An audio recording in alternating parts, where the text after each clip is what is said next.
Hi there, and welcome to Screech Bob-Omb Commentaries. My name is David Bramwell Fabulous Lark. My co-host is, Callum, the good Dr. Young.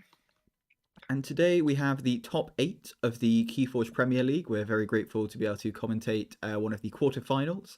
And today we are going to be seeing who, Callum? Well, we have StealthSlash versus Dammat. Okay. Dammat, of course, we've commentated before, but is not playing the same deck that we commentated in previously. We're seeing a different deck from Dammat, so keeping it fresh and funky. Exciting times. So let's start with StealthSlash. Now, StealthSlash is playing Censorious, the Protector of Wayblock. And do you want to tell us how StealthSlash got here, Callum? I will. StealthSlash is all the way over in the Philippines. Plays for the Keller Filipino Dragons. Easy for you to say. Team. Well, no, as it turns out, but and made it through the Triad qualifier. Oh, very nice. It's playing Censorious, the Protector of Wayblock. And I want to start this by talking about the Epic Quest. I'm so excited. We're both quite excited about the Epic Quest. So, as has been mentioned before, Sanctum is my favourite house, and Epic Quest is such a cool card. So we're going to have a look at what it does. Archive each friendly night creature in play. If you played 7 or more Sanctum cards this turn, sacrifice Epic Quest and forge a key at no cost. Doesn't matter if keys cost 16 or 6. Doesn't matter if you've got 1 Ember or 100. You just forge a key. And there are 8 knights in the Sanctum house. Indeed, every creature in Sanctum is a knight, apart from Numquid the Fair, but she is a very useful creature in her own right. Destroy an enemy creature, repeat this card's effect. If your opponent still controls more creatures than you, can really just wipe a whole board if you've got nothing on your board, which with this deck is quite easy to do. Yeah, so that's a pretty good combo. If you sort of archive all your creatures, then hit the Numquid. You could also use Glorious Few. If you archive all your creatures with Epic Quest, then hit the Glorious Few from Big Ember Burst. Also pretty cool. Yeah, so Sanctum, just a really... And then there's like Doorstep to Heaven, another great card. If your opponent's got a lot of Ember, you just whack them back down to 5. Beautiful. Also worth noting, with the Arise as well, I think that adds to the Epic Quest potential. Very much does, yeah. If you get hit you're by... sort of late in the game, and you have lost a bunch of Sanctum creatures to various things, you can rise back 3 or 4 of them, combine with something you have in the archive to potentially close it out with an Epic Quest. Exactly, yeah. I think just looking at this generally, you've got a lot of just those really annoying discards that frustrate us all. You've got double control for weeks, you've got your Lash of Broken Dreams, you've got a Snudge and a Shula, Collar of Subordination, a card you don't often see, but just you control this creature, play on an enemy creature, it's yours now. Yeah, it's just going to be very disruptive overall. It's going to be a lot of things to annoy and prevent your opponent from doing what they want to do. Exactly. It's often a good strategy. Yeah. And finally, if we look at the shadows, now, we were discussing earlier, and we were saying for Kota, this shadows, I hesitate to say lackluster, but considering the high level of shadows that you often see in this level of competition, this shadows is kind of not that level that we would have expected. I mean, I think we've just become jaded at Kota shadows, right? Like, this shadows is pretty good. Like 2 dodges, Urchin, Duskrunner. It's going to steal Relentless Whispers. It's going to steal a reasonable amount. But obviously, one of the commentaries we did recently had 5 Urchins and a Fagin. Exactly. So, I mean, this is going to be pretty good, but it's deceptive, I think is the word for it. Yes, and that's an excellent, very fitting for shadows as well. Deceptive. I'm on it today.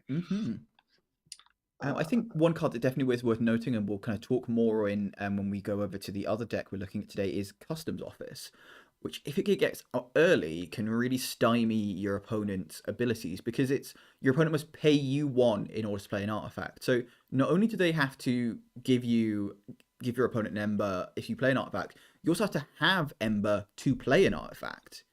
Yeah, and then there's also double Tentacus. So you might have to pay to play the artifact, then pay them 1 or 2 to use it. Yeah, and in both these decks, kind of have not that many Ember picks. You see 8 on here, and when we look at the opponents, it doesn't have very many either. That could actually become more troublesome than you'd expect, I think.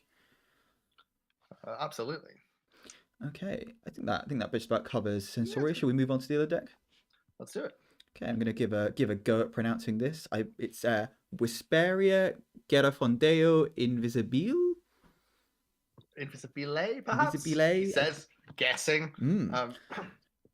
So this is Dammat's deck, who are from located in Italy currently and play for the Autocannons.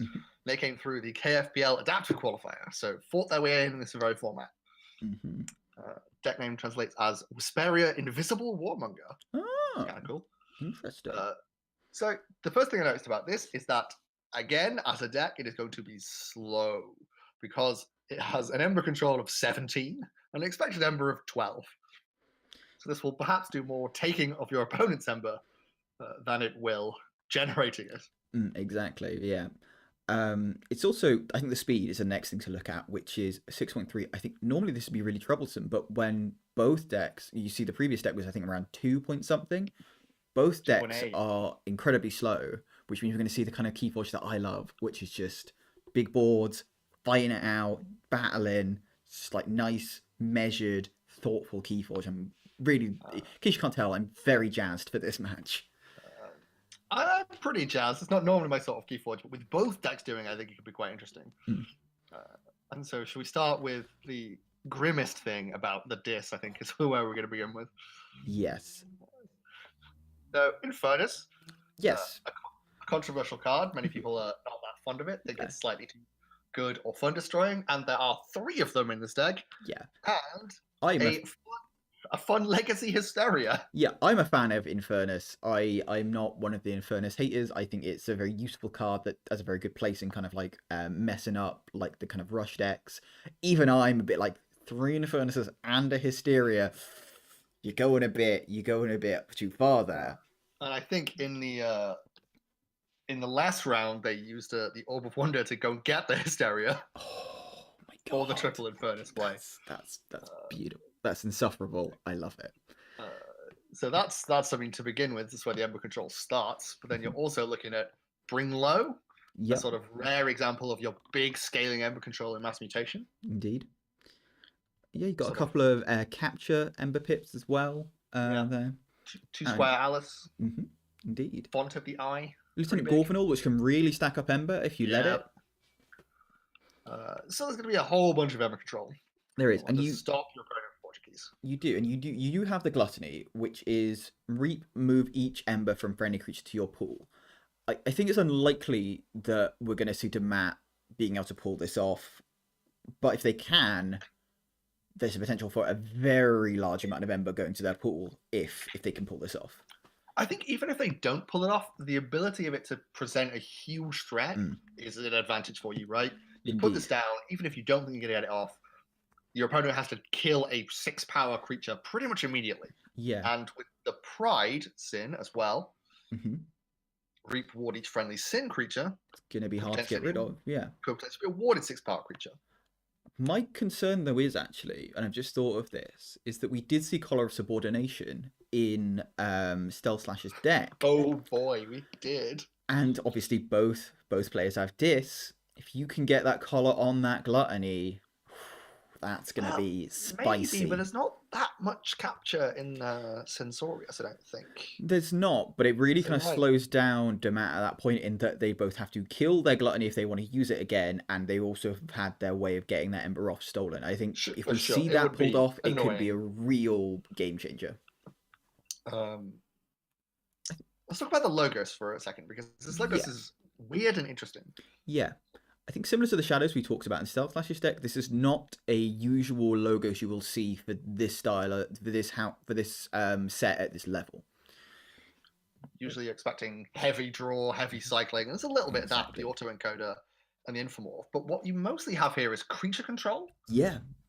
So you have 3 diametric charges, 2 standardized testings, and a cyberclone. Yep. So the logos is going to be doing a lot to empty out those boards on the other side, probably. Yeah, so if we have a quick look at Cyberclone, it's a rare, so it's not a card you see a lot. It's purge another creature until Cyberclone leaves pet play. It has power equal to the purge creature's power and gains that creature's armor, keywords, and traits. So it doesn't gain any play effects or reap effects, but it will say gain assault or it will gain elusive, and those kind of things. Apparently, it is an absolute rules nightmare, according to the various judges we know. I have but quite fun to watch. No, indeed. So yeah, I think there's. I'm trying to think what cards in StealthSlash's deck would be particularly good to Cyberclone. I don't know if you can point to any at the moment, Callum. Not hugely because it's Coda, right? So a lot of the like more complex creatures came later. Mm, So a lot of the creatures either have us like a fight or reap effect or a static effect, which won't get hit by the cyberclone. mm. So I don't really see any huge targets No, other than fair just enough. removing things which are annoying. Yeah. You'll No, it's a see shame. you'll see a fission bloom here, which sadly isn't going to be as effective as it would be in kind of other decks. You know, you've not Mm, really got many pips just generally in logos, so you sometimes see like say a card with like 2 Ember pips with a fission bloom can become 4 Ember pips, and you're not really going to yeah, see that as much. probably double one of the diametric charges. Yeah, The final thing we want to talk about is the artifacts in this deck. Coming back to the customs office, yeah, and the because Tentacles, yes. yes, there are how many artifacts was it? 5 artifacts. So you've got a Dominator Bauble, you've got the Auto Encoder, which obviously you're not going to use. It's just going to sit there. But the big one is Orb of Wonder, I think. Yeah, that you want to play and use because it's Mhm. very powerful in the right set of circumstances. You do, but that's sometimes going to be difficult. Where firstly you have to have 2 Ember to pay to use it if they've got Mm. both Tentacles down, and secondly, you've got to essentially give your opponent 2 Ember if you want to Yeah, use and it. that'll be an Sometimes. interesting adaptive choice. How much does this deck need those artifacts? Mm. And I think Uh, Dammat will know. yeah, and StealthSlash, why not? if you put the customs office down early as well, what you might end up in a situation is that, say, to use this Orb of Wonder, you are functionally having to pay your opponent 3 Ember. You're essentially having to like eat a swindle, which is an Alpha or Omega card, just to use an artifact in the worst case scenario, and that could be really big and really damaging. Okay, so shall we proceed to the game? I think we should, yeah. Hi guys, and welcome to the top 8 of the Keyforge Premier League. Once again, we are seeing the match between StealthSlash and Dammat96. We have StealthSlash on the bottom of the screen and Dammat96 on the top. Settle in, folks. It's going to be a bumpy ride. Mm-hmm. So, seeing 2 opening hands here. StealthSlash, let's talk about first. I think an Yeah, interesting hand. The customs office this early is definitely something worth considering. just oh, and they kept it. They kept it for that customs office, yeah. Dammat mulligans into 2 artifacts out of the 5 in the deck. Yeah, and can't play either of them because can't get an Ember in Sanctum to play the Eye, and can't get an Ember in Logos to play the Auto Encoder. That's a huge swing of luck in StealthSlash's favor from the off there. So discards the Font of the Eye, forced to. Brutal. That's rough. And we're going to see Dis here. Interesting whether he keeps the Arise and holds on to it and chains himself, or is he going to discard the Arise? What would you do here, Callum? I think I discard here. It's so early. Like if this was a mid-game thing, I'd maybe hold it. But this is the second turn. Mm-hmm. And I suppose with like both decks being so slow, you're thinking, well, I've got a decent chance of drawing back round to it, and he does discard the Arise. I don't know whether StealthSlash is a he, so we should probably not say that. Top of my head. Oh, apologies, yeah, I'll refer to him as they from now on. So we see Logos coming from Dammat here. Again, I suppose now can get the Ember to play the Auto Encoder if they want to. And I think they will because obviously it's going to add a good chunk of speed. It is and indeed. A draw. It is, yeah. Wax the Discombobulator on the champion in backfield, which could be quite big. Yeah, stops that stealing, but paying is not the same as stealing, so doesn't stop that custom office working. Although we've got to assume that we're going to see a Shadow's turn next and just Pawn Sacrifice, finishing blow, get rid of that. Indeed, and their Dust Imp was hit though, so they will have to sacrifice that Tentacus, or perhaps the Nexus or the Dodger, depending. Well, with the Auto Encoder, you're less bothered. But then the Nexus is also not super valuable, and Tentacus can still pay off. Yeah, even Dodger, I mean, it's like, it's fight, steal, but it's harder to get off. I'd maybe think about getting rid of the Dodger. Could keep the Tentacus, because then you have 2 Shadows creatures. Again, this is down to having played the deck 50 times. Yeah, and he does get rid of the Nexus. Yeah, I suppose no artifacts down to use. You're like, well, I'm going to take the ones that are going to give me definite benefit. And then finishing blow. And did he get the steal there? Did you? I think he did get the steal there. Yeah, because he killed the Anafiel before the steal went off, so the Discombobulate was gone.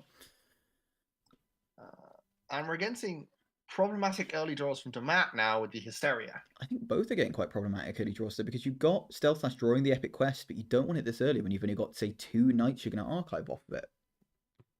Yeah, and a glorious view when you're not looking at a big board. Definitely not. No. Well, there it is, Baron. It's the Nightmare Dis hand. That So, is. Oh. StealthSlash is about to feel real sad, Oh. and Oh. we'll see what they do here. I think I was just a little But bit. I think I was just a little bit sick in my mouth. I just looking at it, I was like, that's so painful. Yeah. Glorious view to get one epic quest first. Yeah, just not wanting to play not wanting to archive them, just wanting to get them out. I can understand that. Wanting to be able to fight to save the Squire Alice and the Gorvenal. I can understand that. Not an amazing hand from StealthSlash there. 2/2/2. You don't want to see. No, especially given what's about to happen. But decent chance you might be able to get that ghostly hand steal off. Maybe so, yeah.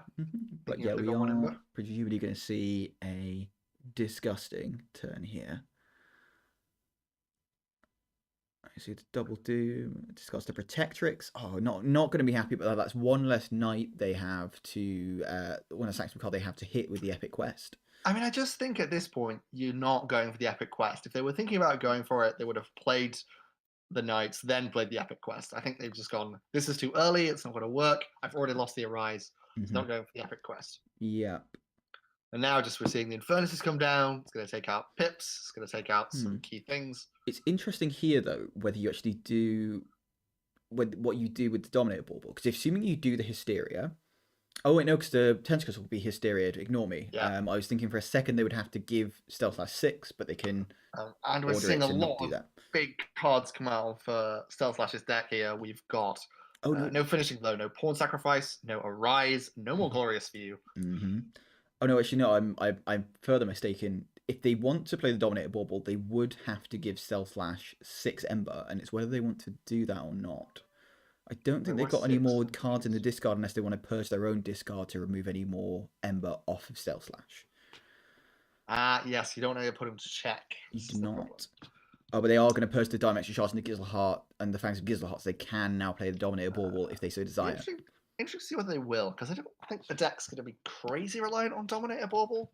And they have discarded it. Yep, you're correct. And they are going to play another Infernus. And that Infernus has a draw icon on, which makes that Hysteria even more brutal.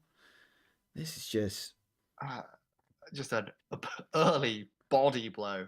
This is kind of one of the things why we are probably settling in for a long game, because StealthSlash a second ago was on 6 Ember with 2 captured on opponent's Squire Alice. Now they're on 2 Ember. Yeah. There's no captured Ember. They've lost a total of 6 Ember kind of here, which is brutal. And we do see another Infernus in hand for Dammat as well. And you've got to think a good this turn, just reap out and play down an Infernus to purge you for more stuff if you want. And StealthSlash commending Dammat on an excellent turn. Very sportsmanlike. Yeah. I might have gone, this is horrible. Why would you do this to me? What's wrong with you? But I mean, that's just my very different attitude. Yeah. I'm going to go and cry now or something like that. Yeah. I think I would similarly respect the moxie of that, definitely. And we see a nice casual thanks from Dammat here as well. Which is good. So it's nice because the top level Keyforge just seems very loose and relaxed still. Yeah. Even at this level, everyone always seems pretty chill about it. Well, I mean, I think the big thing is we're just playing for glory here. You know, there's no like. What do I say? There is cash on the line. Apologies. There is some actual prizes. Yeah, I think that was always a concern with stuff like Vault Warrior, is that I think a lot of people enjoy Keyforge because it is like quite a casual, fun game, and there's not so much pressure on you. Whereas kind of there was concerns with like events like Vault Warrior that suddenly it would be a lot less casual, and a lot of people weren't a fan of that consideration. But not seeing evidence of that here. Bit of a sanctum turn from Dammat. I think maybe we're going to see shadows from StealthSlash here. You can get 3 from the Ghostly Hand with the 1 steal, and then a further 1 from Relentless Whispers, putting some damage on something, but it's a difficult one. Yeah, I think so. Could also play another Tentacus and do some biffing with the Dis Boys. It's tempting, but I'm not sure at this point. I think StealthSlash understandably considering here, because I think this is not an easy decision. I think you don't want to play the Sanctum, even though you get cards out of your hand, because you want to keep that doorstep as long as possible. And you are going to see that Shadow's turn. bunch of Infernus knock him out. Relentless Whispers, I'm gonna hit here. something. Could kill the Inspector, but that seems high risk. Maybe the Angry Mob I'd go for, just to make it less good at fighting. But the things it's fighting into, it's going to die anyway. They're giving it a think. Yeah, I honestly don't know. Maybe even Lieutenant Gorvenal, but I don't. Because the pawn sacrifice is gone, so putting things on like less than 4 damage isn't relevant anymore. Yeah, I don't know. I guess Gorvenal probably. Yeah. It's a thing that might be a problem. What do you see on Gorvenal? Yeah. Just knock up a damage on it. Oh yeah, may as well. And I assume now that they've seen the Ghostly Hand, that Infernus is going to come down. Yes, 100%. I think. Well, yeah, and the Relentless Whispers too. Both cards you don't want to be seeing. Yup. Both cards that probably shortly won't be seeing. It's one of the ones where you maybe don't want to play a Pride with no other sins on the board. It's we used to see a Sanctum turn, in fact. Interesting. Gonna see some Reaps here. Playing the second Angry Mob of the deck, and the Grey Rider gonna fight with something. I'm interested. I maybe fight the Inspector. Purge something from StealthSlash's hand. Yeah, could do. I did not realize that decks could have 2 Angry Mobs. I assumed it was a minimum of 3. I thought it was a minimum of 3 as well, but apparently 2. Well, presumably 2 must be the minimum. I feel like 1 would be particularly cool. And fighting with the Angry Mob, that I'm quite surprised about that. Do they want to cycle their entire deck? Possibly. They do indeed want to cycle their entire deck. Yeah. So, just resets. Yep. That could be a very interesting aspect of this deck, the ability to do that pretty regularly. Yeah, and it's, when we were talking earlier about the low speed, maybe that is something that means that speed is not as low as you'd think. Yeah, because I would not be willing to throw away so many things like that, but if you can do that pretty regularly. Well, you got to think, though, they discarded the Font of the Eye, they discarded the Dominator Bauble earlier. Maybe they actually do want to get those artifacts down. It's an interesting one. I think we may see a Dis turn here from StealthSlash, because I think getting the Control the Weak possibly into Logos could be significant, and you maybe want to fight the Infernuses, get them in the discard, and maybe get a Hysteria. Fight 2 Infernuses, Hysteria, put them in Dis, or fight some Sanctum and just put them in Sanctum. But they are going to fight the Infernuses off the board, presumably so they can safely play the Hysteria. I would think so, yeah. And as I say, you are going to get. I mean, you would think you're assuming if you're StealthSlash, you're going to get a chance to force. I don't think there's any Ember control in Logos at all, and you will put yourself onto 7 Ember by doing the Control the Weak Hysteria play there.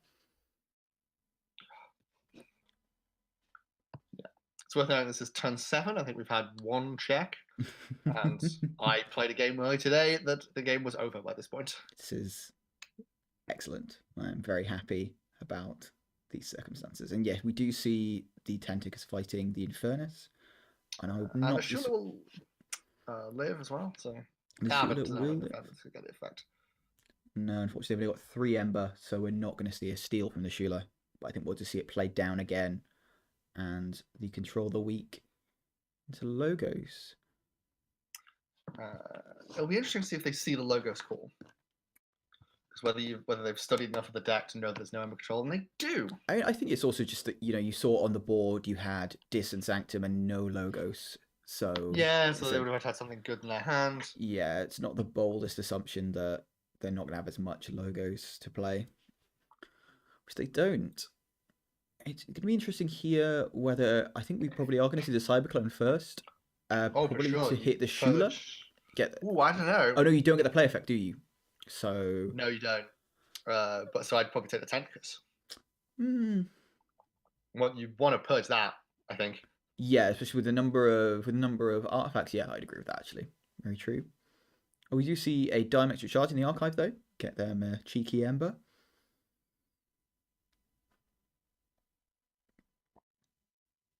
And that is cheeky Ember, similar to but legally distinct from regular Ember.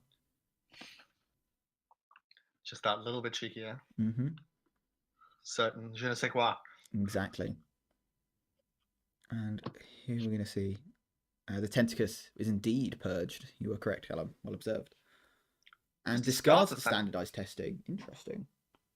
I don't know, maybe played it. Just take out both of those. Put the. I suppose you put the Shula back in there. Discard to go again. You put the Cyberclone back in yours. Depends on which one you think is more valuable. Indeed. I think we have a key. We do indeed have a key. Yeah. The key has been forged. And we're going to see some shadows here.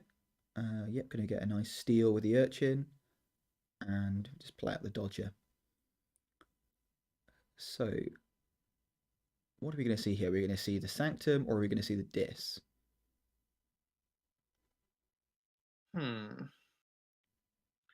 I'd probably go Sanctum. Yeah, you get a fight Dammat in, agrees. get more cards out of your hand.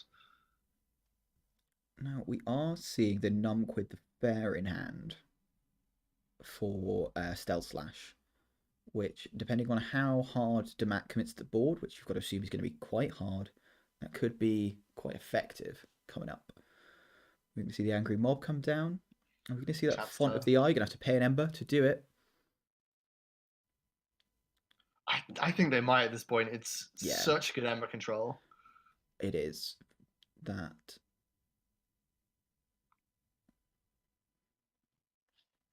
I think one thing we didn't talk about in our deck chat is that you've got both players sharing 2 houses in Dis and Sanctum, which makes that Collar of Subordination all the more effective.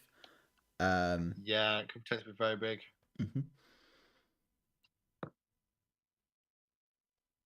Right, we're going to see Grey Rider. And are we going to fight with the Cyberclone? Oh no, Angry Mob is going to fight Dodger. So just getting that other Angry Mob. Didn't lose too many cards either. No, did not. Just filling out some of the board. Okay. Now, are we going to see Dis here, or are we going to see Sanctum? I'm not too jazzed about either of those. No, I mean, the Sanctum, you've got to kind of want to get maybe more with Numquid. You're only going to get just to throw 1 creature, which isn't ideal.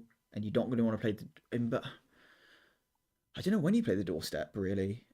And Dis... I mean, the thing is, there's so much Ember control just sloshing around both decks. That, like, it's just, if you're waiting for them to get to 5 or above, you might be waiting for a long time. You might indeed. I mean, Dis, I guess what you can do is say fight something with the Shula, maybe the Squire Alice, maybe the Grey Rider. You can play Snudge to bring the Shula back. You can also return, actually, one of the artifacts that Dammat has. So whether that be the Autoencoder or the Font of the Eye. Yeah, that's going to be a real threat with the Customs Office. So that sort of becomes a must-kill. One interesting synergy I didn't consider earlier is, I don't think they're going to do it here, but StealthSlash could potentially return his own Epic Quest if he did want to have a big hand of Sanctum creatures, want to archive them, ready to do the Epic Quest next turn. It's a consideration I don't think will be done here, but I think it's something that could be done in the future. Snudge is a great card. Yeah, Snudge, very strong. The versatility is fantastic. Yeah, you don't get many artifact interactions. So the fact that you can keep replaying artifacts can be really big in a number of different scenarios. Yeah. So we are going to see Shula fight Lieutenant Gorvenal. I think very, very sensible there, just wanting to minimise how much capture they can do. And not getting the best draws here, but I suppose with four cards of 1 house in hand, you can't really necessarily expect to get more of that same house, really. I think that's not the worst. Yeah, and you've got to control the weak, which is nice, and a Duskrunner. Yeah. So a couple of options from Dammat here. They can start leveraging the Sanctum some more to fight some things off the board. Yeah. Which I'd be strongly tempted by, I think. Yeah. And if StealthSlash sees Dammat kind of going high on Ember, going high on creatures, they've got that Numquid and that Doorstep to knock them back down again if necessary. And we are seeing gotta take out the Snudge here, I think. Making the Angry Mob again, discarding their whole deck. And just going for the Reap to 5.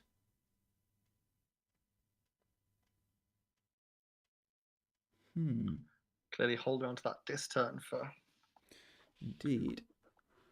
The big Ember control layer. Okay, no. And this is really interesting that they're using these angry mobs to cycle the whole deck a lot. Yeah, it's not something I considered as an option, but they're using it very, very well.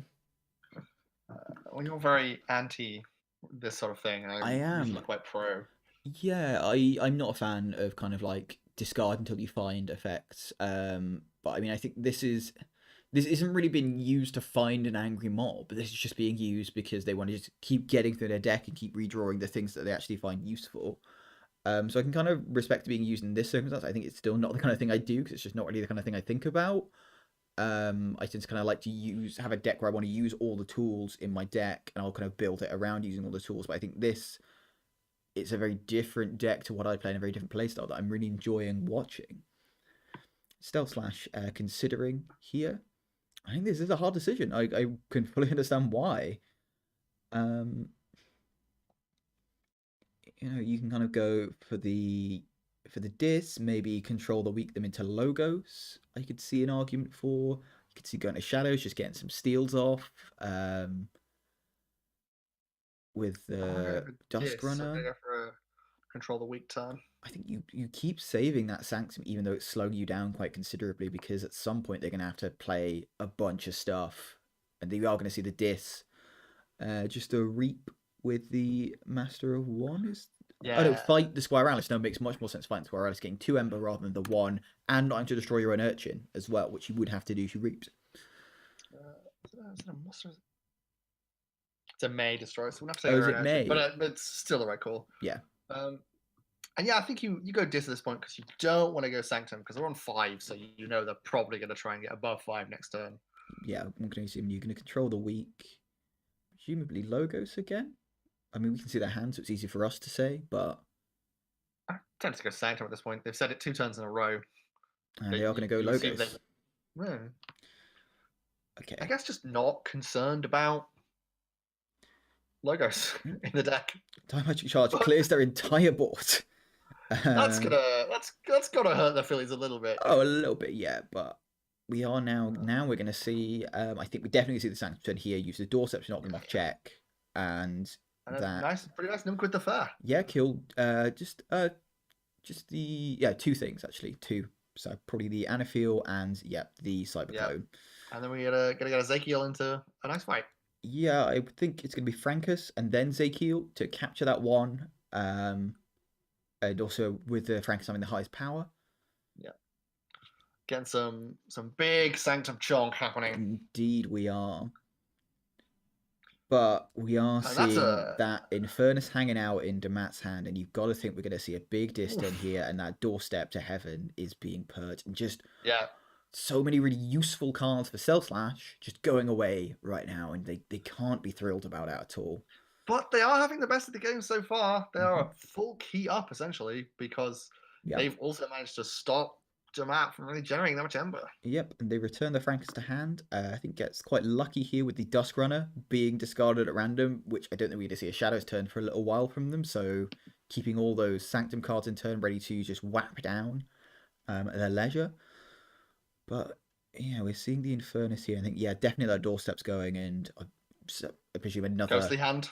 Ghostly Hand, yeah, true. Yeah, we didn't... Or the control, or you could get the Control the Weaks. Control the Weaks. Possibly both of them. I think you are going to want to get rid of that Doorstep. That is your big Amber control. I definitely would want to get rid of that, and then just another thing.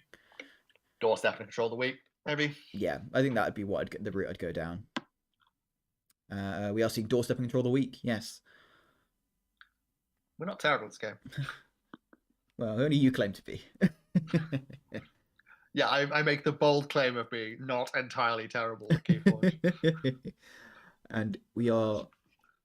And here we are. Oh, look at that no. Oh my god. Oh, however, it's not as bad as it could be, though, because I think we are going to see StealthSlash flip their deck here. So, if they want to purge, they're going to have to purge their own discard pile. We're not going to see the big Hysteria Infernus just like get rid of all of StealthSlash's cards. So this is actually coming at an okay time. It could be much worse. Huge. Oh, and you know what the problem is? If they're going to put down a bunch of Sanctum creatures, you can't play that Hysteria. Because then you're just giving them a free key. It depends on what StealthSlash does here. If they're going to do some fighting, which I'm always a fan of. I mean, And they're gonna have there's 8 Sanctum true, creatures but down. it Didn't depends on take out. how many disc creatures are still alive, right? Because say for example they reaped here, you could fight with Infernus and Bonesaw and reduce that to 6 and turn off the epic quest. You could. But we're gonna see a reap from Numquid. But I think you're always gonna see a reap from that. It's whether we're gonna see a reap, and I'm gonna see a fight. Oh, this is a huge swinging point This because if you can avoid the Hysteria here, they're thinking. Mhm. They're thinking, do I go to check or do I kill the Infernus to avoid the Hysteria? Oh, this is such a big sort of Yeah. unknowingly swingy moment. Yeah, I mean, you know that they've kind of reshuffled their decks. You know that Hysteria is a possibility. I mean, they might not even be thinking about like Hysteria as a thing. They might just be thinking, you know, do I want to clear their board more, or do I want to? And you've stunned the Pride, and they do fight. Okay, Oh, it's good. so that I think leaves them safe from the Hysteria because I now think you can't play that Hysteria without Yes. giving them the free key. Without giving them 7 Sanctum creatures back to hand. Yeah, the Bonesaw can only kill one thing. The Imp Spectre can't, isn't big enough to fight anything. Depends. Oh, that's such a swingy moment. Just check for me in their deck. Have they got anything in disc they could draw into that could destroy a creature? Because they've got a draw icon on that Infernus. Is the only thing I think of. They're going to be able to draw 2 cards. No, nothing that takes out a creature. Nothing takes out a creature. Okay, interesting. Because weirdly, all the removals in logos. Okay. Hysteria is the only like big board clear. This is the thing. And you've got to think they can't play it. They can't. You got to think the Dammat is like counting, and he's also probably looking and thinking, right? Well, I can't play my Infernuses because they've got nothing in the discard to purge. I have to purge my own discard. Goes Logos is gonna. Oh, purges the collar of subordination. That's big. Can't be thrilled about that. And we get an ouch from StealthSlash. I agree with the ouch. Yeah. But they have now cleared enough of the Sanctum board with the standardized testing to safely be able to play that. Yep, and that is going to officially remove the risk of that big epic quest. That's a super interesting moment, right, in the game. The epic. We talked about epic quest a lot beforehand. But that's not something that I saw coming. The fact that it will protect you from a Hysteria under some circumstances. Oh, it's not really something I considered, but I mean, it's also just like the play effect on a lot of these Sanctum creatures. Like you don't want to like be replaying a Sergeant Zakil. You don't want to be replaying a Lady My Exner. Or a Numquid. No, or a Numquid. Exactly, yeah. Especially straight after Hysteria. Exactly. So are we just see reap out here? Big reap, yeah. Take this rare opportunity to actually generate some Ember. Yeah, that your opponent can't Infernus away. It's whether we are going to see fighting the Bonesaw, and are we going to fight the Pride? Maybe he just wants to get it off the table. Not the worst idea. But I mean, I think even in this situation though, you've got to question whether you want to do the Hysteria. I mean, that's kind of these big Sanctum creatures you're probably not going to want to see coming back down, really. But you also need to get rid of them. You can't like let him reap for 4 or 5 every turn. And you are going to be able to like purge the kind of the thing is that if you want to play the Infernuses back down, you are going to have to purge stuff in your own discard. There's only 3 cards in StealthSlash's discard. It's whether you've got. I suppose it's whether he's got stuff. Dammat's got stuff in his discard. He's happy with purging. I've got to imagine there's some at this point. Yeah, and this is just a really rough matchup for a triple Infernus deck. Only 8 Ember Pips. Yeah, it's also whether there's no Ember Pips in StealthSlash's discard at the moment. I don't know if there's enough in Dammat to knock StealthSlash off check at this point too. Is the other thing probably not because there's only like 7 in the entire deck. Yeah, and we've seen at least one purged. Yeah. Very interesting. I mean, like, see, Dammat, I don't think has even been on check this game. It's been really dealing with like invested so much time in dealing with StealthSlash's board. Just wasn't had time to get his own Ember. They were on check once, and it was immediately doorstepped. Oh yes, of course they were. Yes, I recall they were at 7. Thank you very much. This is fascinating play here. And we're going to see the Infernus. So I think we're going to see purging of StealthSlash's discard. Got to assume. And what do we didn't drew into the Munchling there as well. And yeah, we are going to see both diametric charges purged. So 7 Ember for StealthSlash left. And removing the stun from Pride. Discards the Gluttony. Doesn't want to give them that free. Doesn't want to give them that free exalt to presumably be instantly killed by giant Sanctum Knights. Presumably not. Do the Infernus again here. It's a choice. I mean, I think we're also going to run into a problem that when your deck's big board wipe is a Hysteria, you run the risk of them just playing the creatures again and continuing to just reap. Yeah. So we're going to get another Infernus. I think this one might be the... Yeah, we do see the purging. It's a Nump with the Fair and the Frankus. Oh. We do see the Hysteria. Okay. So going to play the Infernus, presumably discard that last commander, Ramil. I would think.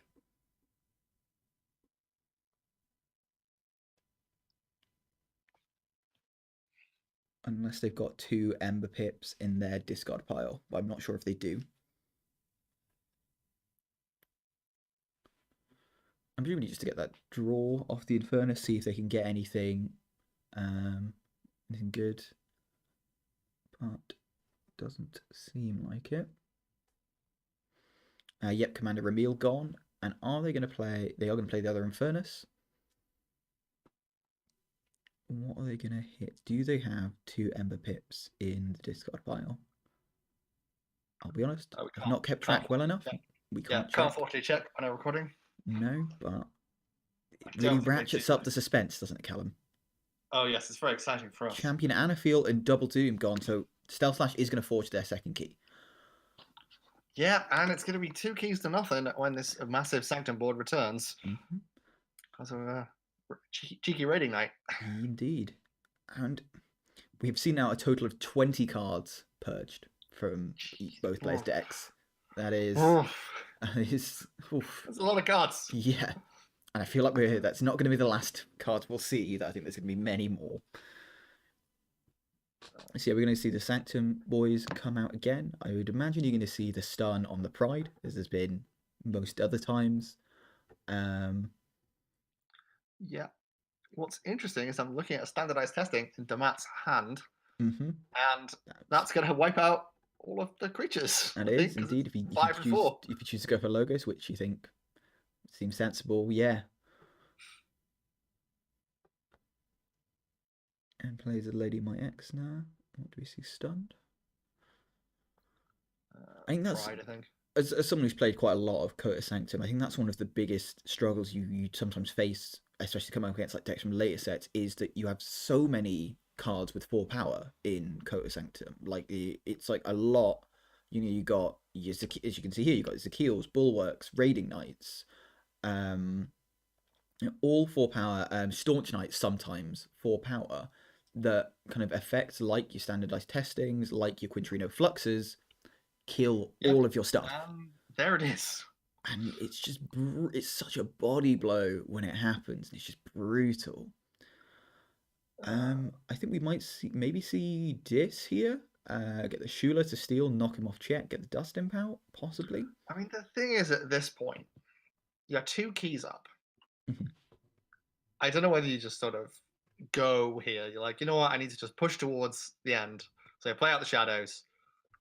Try and just generate as much Ember as quickly as possible. Yeah, you see now you've got all of the Infernuses in the discard, and they are going to draw again quite soon, but they've got to obviously draw back into them. Yeah. They are going to go for the Dis turn.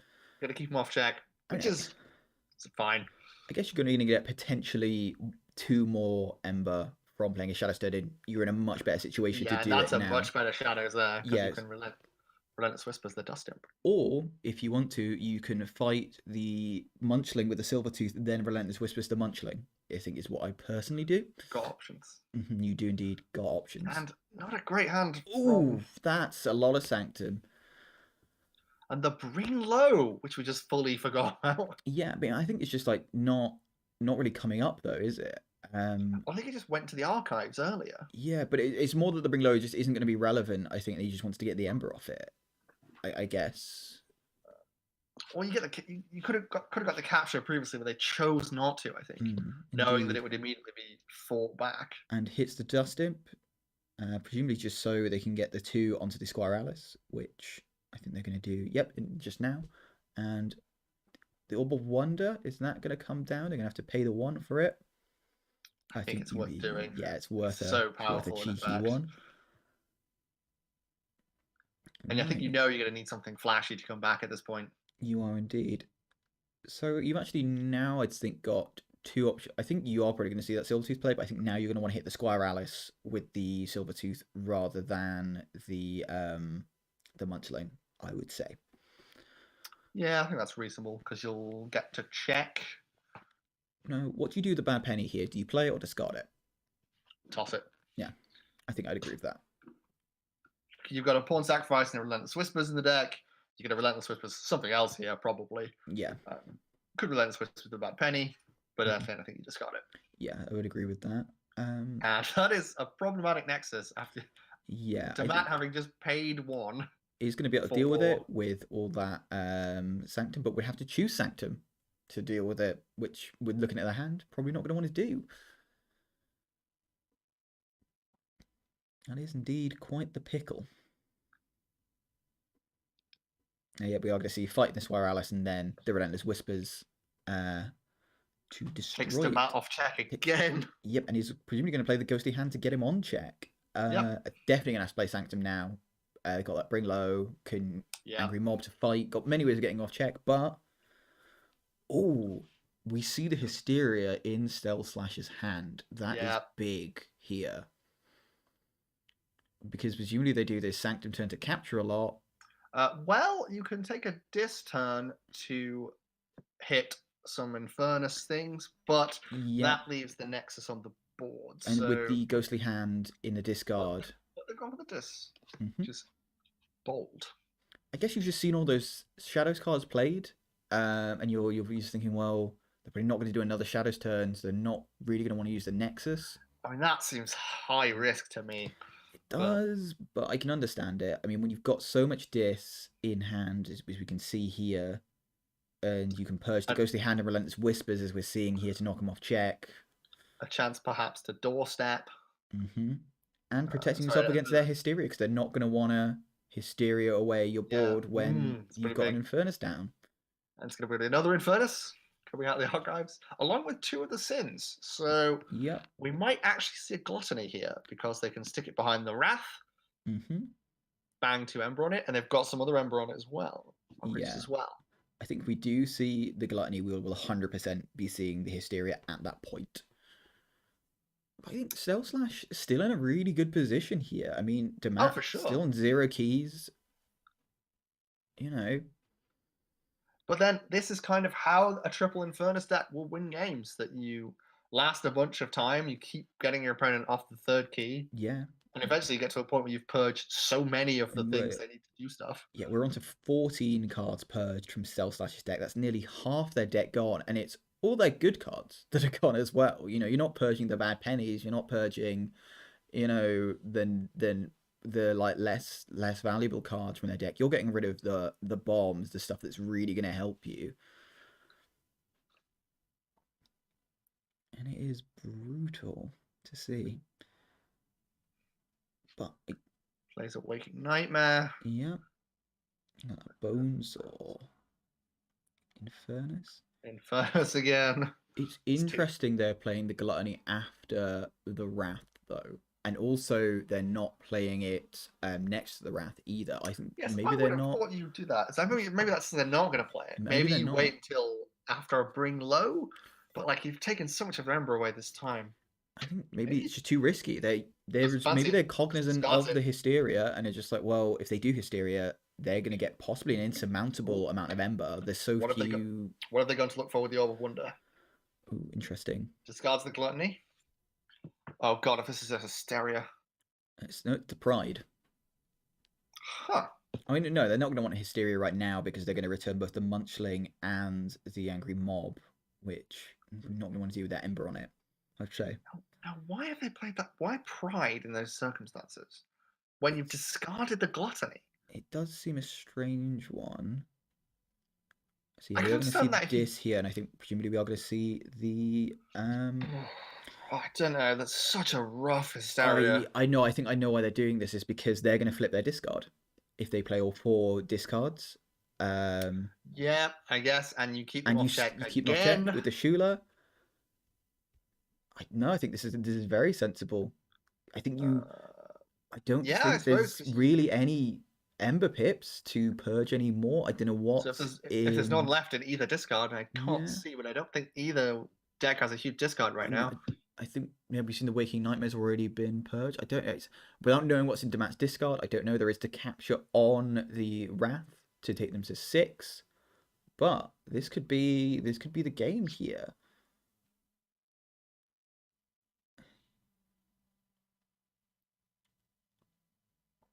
Although they have got the bring low actually, so So they do have an out. they do have an out, but even then, it's whether that can win them the game. I mean, at that point, if they play the Sanctum, I just don't see a way back for them at this point. You're no, I too don't far think so. behind, and the deck doesn't generate Ember quick enough. I mean, I think at that point you play, if they play the Sanctum, you play Dis, you control the weak them, probably into Sanctum again and just destroy their stuff with your board. You know, you've got just reap a bunch and then Logos. um. Like I think if you're StealthSlash, you're just looking at it and can just go, "I'm pretty sure I can win this game." Oh no, I think StealthSlash. If they play Sanctum, StealthSlash wins. I think. Just as the concession. Concession, yeah. I think must have just had nothing in the discard to purge, and you just know you're not coming back at this point. Yeah.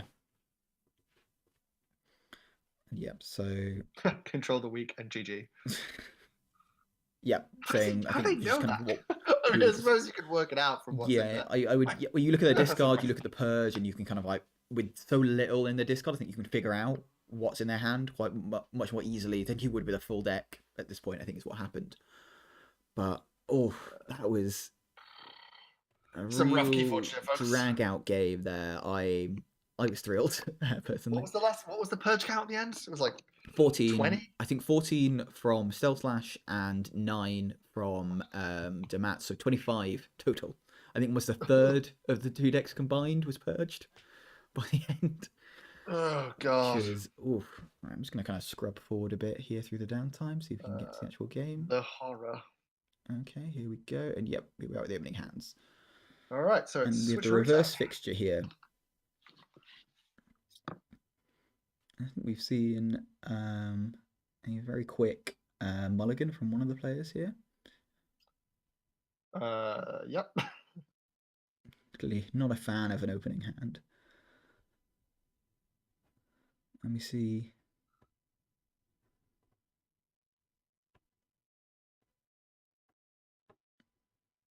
A cheeky bulwark coming down from Dammat.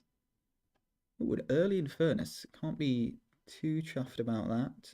I mean, options weren't great generally. We are seeing all 3 diametric charges in hand for StealthSlash.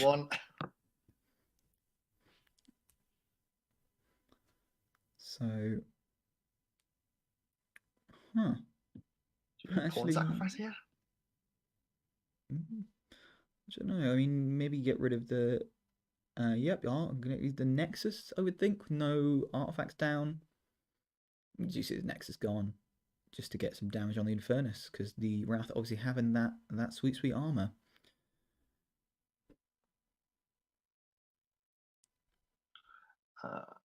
And for me, this is the sort of hand from Dammat where you might see an epic quest.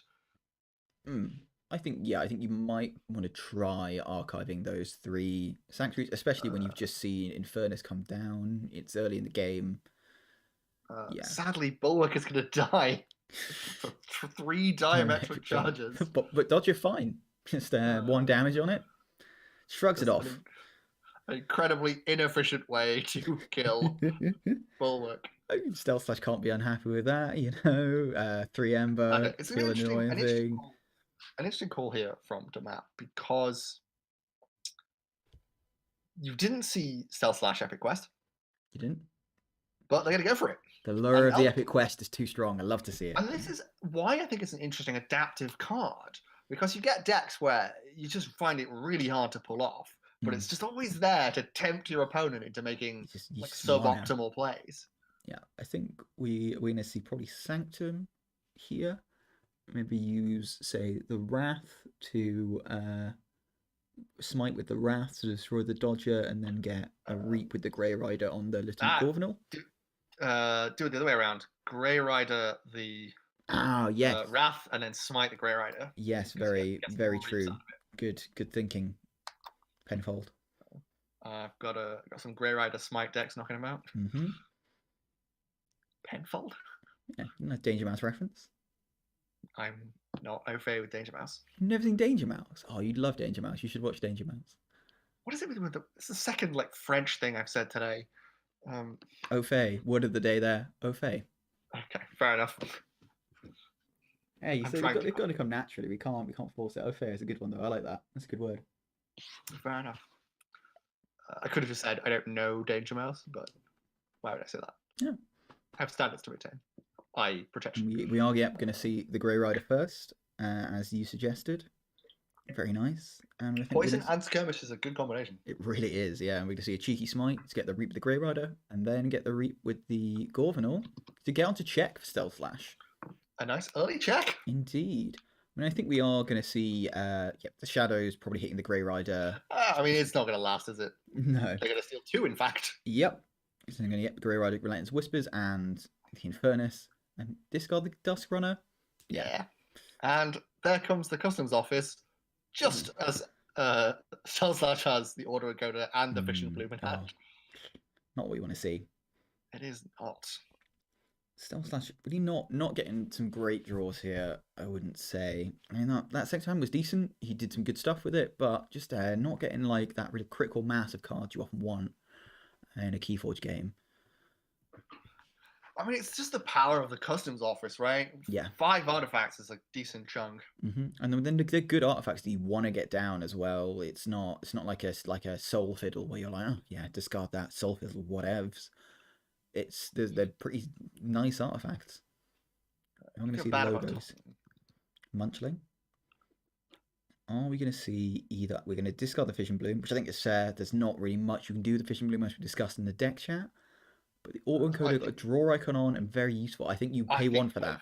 Yeah. Don't put them on check. I think that's the big concern. You don't play both because you put them on check, but playing 1, I think we do, fine. And Reaps with the Infomorph, of course. And we're going to see Dis here. And they're going to probably force a key through with Control of the Week. One can only assume, probably hit them into Logos, I would think. Again, as previously referenced in our previous game, not much Ember control in the Logos. Not only playing 1 control and into Logos, keeping the other one in hand. Yeah, you want to go again. Just keep, especially when they're going to see here StealthSlash not playing any cards and just having to, in this case, fight to get them off check with the Gorvenal. Very, very, very good. And then Reap with the Munchling, I would think.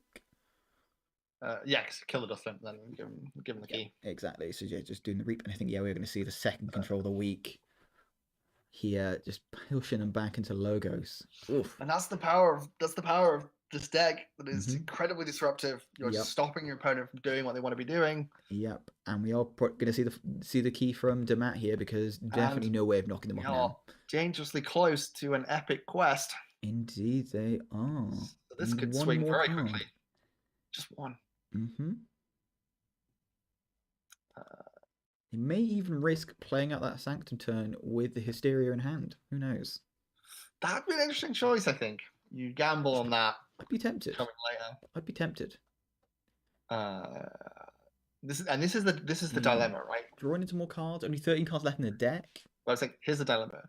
You have a Raiding Knight in the archives, but you want to save it for Epic Quest. And there it is. Use it to knock them off check. There it is, yeah. Oh, Ghost Dwarfs of Heaven 1 turn too late. They can't knock StealthSlash off check, giving him the key. And we can see the Infernus now. Here we go. That pain train's going to get rolling. But can't play the Dominator Bauble unless they want to Reap with Wrath. No Ember to do so with. You've got a bit more of a board going. Purging, both control the but... weaks. No, gonna discard it, get the autoencoder. Fair enough. I think, do you reap with the Wrath? You do, yeah. Not really going to bother killing the Master of One and don't want to kill their Dust Imp for them. No, I think we got to see the Epic Quest here, surely. Can't resist the allure. I think in a matchup with this much Ember control, a free key is absolutely huge. Oh, yeah, it's massive. And the only concern, I guess, is like using the doorstep, but you can't really see StealthSlash in a situation they're going to be checking either next turn or potentially even the turn after. Yeah, I mean, you assume that you lose the doorstep to the Infernus, but it's a free key. It's a key that costs literally no Ember. It does. It really does. Surely got to do it. And you're also just getting a massive board of Sanctum. No, it's going Dis. Interesting. Fights the Infernus. I guess it's holding out for reaps an Epic Quest without the doorstep. And yeah, then you're going to Hysteria play down the Tentacus and the Dust Imp. What have they got in the deck? They presumably looked. And we see the Arise there. So it could take a Dis turn next turn and Arise a Bulwark to finish off the set. I think that's the only Sanctum card they got. They might even just Arise a bunch of Dis stuff, like kill the Dust Imp, Arise it. How much are we letting our strong desire to see Epic Quest happen affect our judgment here? Oh, 100%. Quite considerably, I think. Yeah. Partially. I think we do really want to see an Epic Quest. I think, to be honest, though, I think there is an argument that Epic Quest would have been a fine turn there. But I think this turn is also very reasonable. Like, you can still do the Epic Quest now. It's not like the turn they just took stops them doing the Epic Quest. It does not, no. So we're going to see an Infernus Hysteria. So it's Finishing Blow and Relentless Whispers going. Yeah. Nice cards to get rid of. Playing the Double Doom. Discards the Arise. Oof. Ooh, no. That could have been a guaranteed Epic Quest. Really could have done. But can't be too chuffed that you played the Infernus before that. Oh, but plays the Hysteria now can... Yeah. So now definitely purge that. Probably going to go away. Yeah. And this is what's particularly brutal about Infernus now is this is an adaptive matchup. So StealthSlash is playing against their own deck. They know what all of the best cards are. Mm-hmm. And so it's just going to be Purge C. Yeah. Arise and Ghostly Hand. Yep. So just eliminating all of their Ember. And then we're going to see now, presumably, that big Dis turn just playing out. Spectre, and I think the Wrath on the other side of Pride, which indeed we do see. Okay, is it time? Surely it's the time. You don't even really have another good turn. Yeah, it's happening. It's happening. Oh, I am so happy right now. Starts with the doorstep. Oh, you gotta. I think we're 6 huge knights. Yeah, we're gonna stun the Pride. I think. You don't want to get. I don't even care anymore. I'm just. I'm trying to do commentary, theorize what they're gonna do here, but I'm smiling so much it's hard to talk. That's 6. Oh, here it comes. Maybe they won't play it. Maybe we'll just discard the Ready Knight. I also love that Epic Quest has like Omni just in case. I suppose if you was a Maverick. Yeah, it's Omni to do it. I guess it's in case it's a Maverick, but it's super silly. Hold on. What? Yep. So if you find some other way out of house to play 7 Sanctum cards. Yep, and we see a nice from StealthSlash. Yep. Epic from Jupiter. I mean, this is StealthSlash's deck. He's got to appreciate the Epic Quest being hit. And it's huge, huge swing in the game. I mean, it's for one thing, it's a style move. Like, it's dope as hell. But yeah, it's just a free key. You don't pay a single Ember. And given how hard it's been to get keys in this match. Yeah. Oh, yeah. Pretty good. Okay, I think we're going to... that was great. This is pretty easy. You're going to see a big Sanctum turn from StealthSlash here. Yeah, thanks to Gizzlehot to purge the Frankus. And then... I mean, not ideal though, Squire Alice with nothing to capture. Angry Mob. Yep. Discarding the Font of the Eye because doesn't want to pay that Ember to play it. That's a choice. Indeed, it is. And I My think angry mob. we could see a big numb with the fair from Dammat here. I mean, how many creatures in excess are they going to have if they play these Squiralices? 3 if they play them, but they might not. They might not. They might be cognizant of it. Cognizant is one of our previous words of the It day. is indeed a previous word of the day. I'm compiling a list plays of one words of the day. Squiralice. Is they going to play the second? They're going to hold it in hand. Interesting. Yeah, that's fine. I may have seen the discard for the Orc Coda, but it is useful. Yeah. Squiralice. So unfortunately, you would if you play the Numquid, you're going to see one creature destroyed by it. Not ideal. I think you still might see it though, like a big just Sanctum, turn them all sideways turn could be pretty nice. Destroy something like the Lucent Gorvenal would be really good, just to limit their potential for Ember control. And we're going to see some... Yep. Mayexna just to stun another thing, probably the Pride. But gets it back into the hat. And plays it up with a fair to destroy 2 things. Very nice. That's a nice trick. Gorvenal and Pride, maybe? Yeah, seems about right. And we do indeed see the Pride go bye-bye. And let's see, Reap, and Reap again.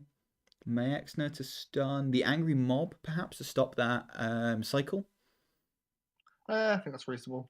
Maybe stop the Inspector from running itself to something. Yeah. I think cards in hand, you're not going to be thrilled about any of them getting purged, but it's nothing that you're going to be desperately upset about. Some slight connection issues here from Dammat, but has reconnected. Don't abandon us now. Dammat getting a quite commanding position here, you know. Yeah, I think this deck is probably going to win a second game. I mean, I'm just looking at the standardized testing here, whether you could get it into a situation to kill a lot of things, but no, not really. You're going to struggle because the Inspector and the Numquid stop it from getting most things. Also the Squiralice. Yeah, so you're going to get Protectrix and Mayexna and Inspector and Squiralice, but not the kind of big board clear we saw in the previous game with all the 4s and 3s.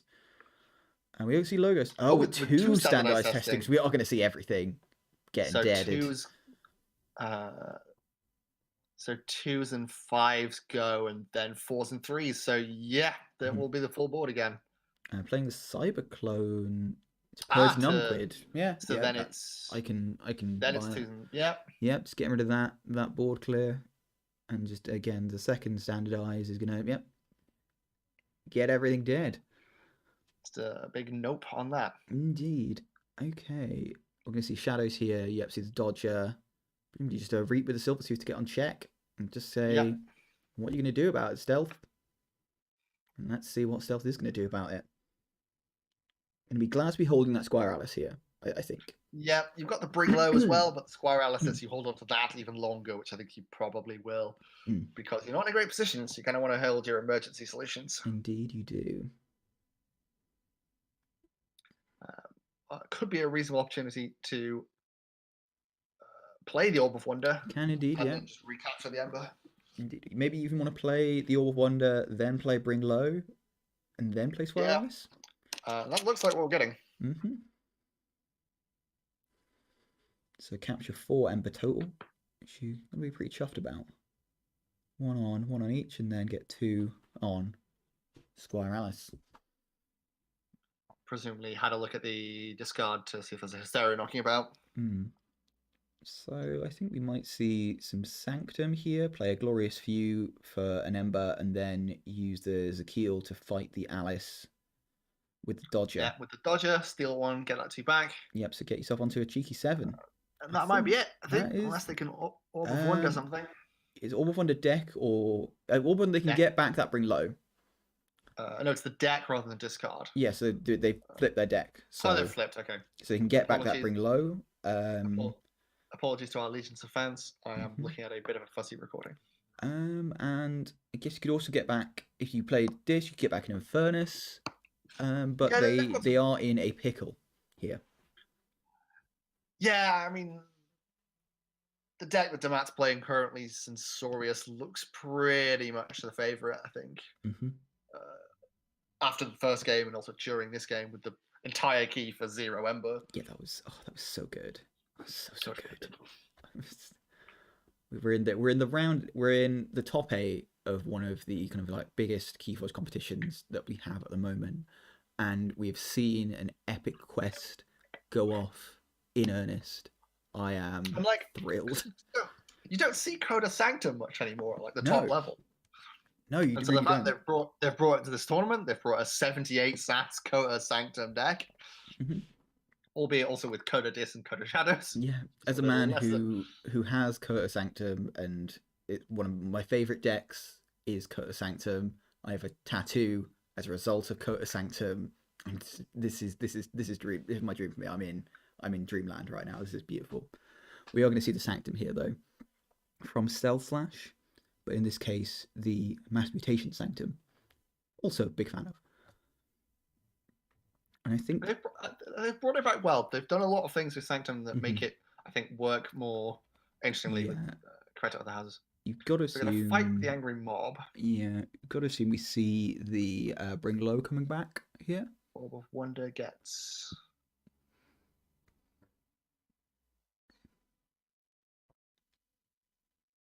Get Squire Atlas, I think might be. Yeah, but Bring Low you can spread across more creatures and also more power. Grey Rider. Because you get another fight out of it, which means they'll take them off check with the Gorvenal. Well, no, it wouldn't though, because I'd only capture 1. Oh, right, because the Angry Mob's ready. Fight the Angry Mob. Yep. And then Grey Rider, probably the Munchling, I think. Yeah, and then you can discard a card, gain an Ember. Yeah, that's sensible. Gets them off check, leaves other answers. Yeah, I think not the play that I was expecting, but and then you can also discard the Causal Loop and get a number. Yeah, and kill their Dodger too. Yeah. Pretty efficient use. Yeah, very efficient. Nice play. I like it. But still tricky. Deciding between the Discombobulator and the Causal Loops. You've got to assume it's going to be the Causal Loop. Yeah, there are good Causal Loop decks. This isn't really one of them.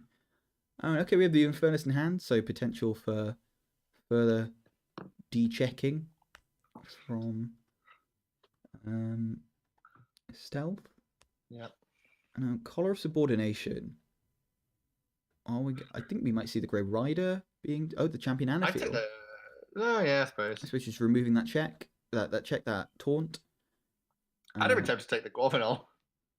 Gorvenal, though, you're then giving that Ember to Stealth. Yeah, but they can't use it. Yeah. Oh, the Epic Quest. What happens if they play the Epic Quest now? Does that go to? Oh, is it each Sanctum creature, or is it just each friendly night creature, which Champion Anafield currently is? So I just don't know where that goes. It wouldn't make much difference, because what would happen is it would go to their archives, and then once it came out of their archives, it would go back to Stealth's hand. It wouldn't at all. I'm just super interested. No, yeah, I'd be curious. It'd be an interesting interaction. So, StealthSlash. It's not looking great. It's not. I think maybe go Sanctum again.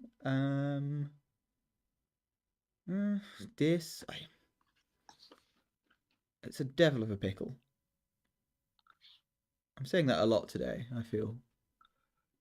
Go Sanctum, maybe pay 1 to play the front of the eye, capture 1, rape a couple of times, and then Grey Rider the Munchling into something, discard efficiently.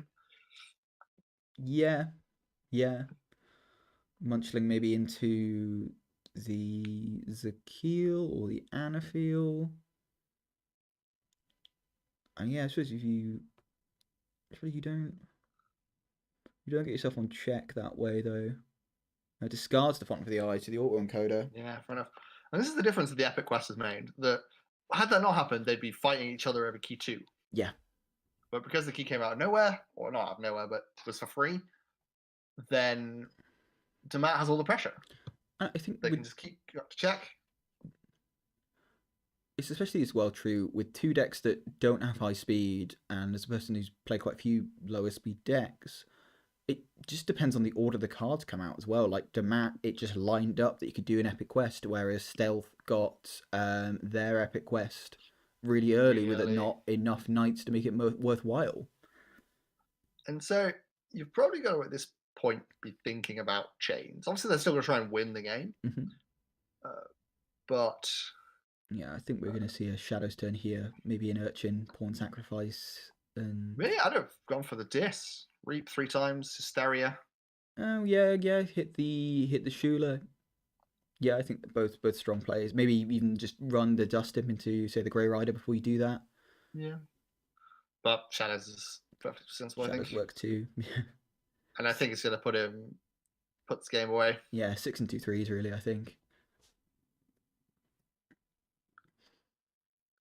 Yeah, I mean... That's it, I think. Yeah, I mean, you can't... There's nothing in... No, Dis doesn't do enough. You can't do enough attack. No, I think that's the... And Dammat probably knows that, right? Yeah. On the other end of an adaptive match, you're able to judge whether your deck can stop a key or not. Yeah, exactly. So, thinking about chains. This is more there's a concession. So, there is indeed. chain bidding. How far do you go here? This is your field rather than mine. This is the difficulty, is that because both decks are so slow, as I keep saying, you come into the problem of chains are a lot more impactful than they would be against other decks, because you don't have like the logos of like a kind of like 18 efficiency deck where you can just power through the chains and just draw anyway. You'll in this scenario, you'll just be kind of like making your draws, and it's how long you want to be limiting your hands for.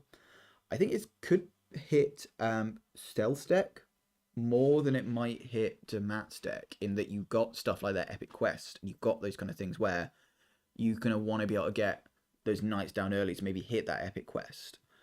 Okay, so the bidding is beginning. It is.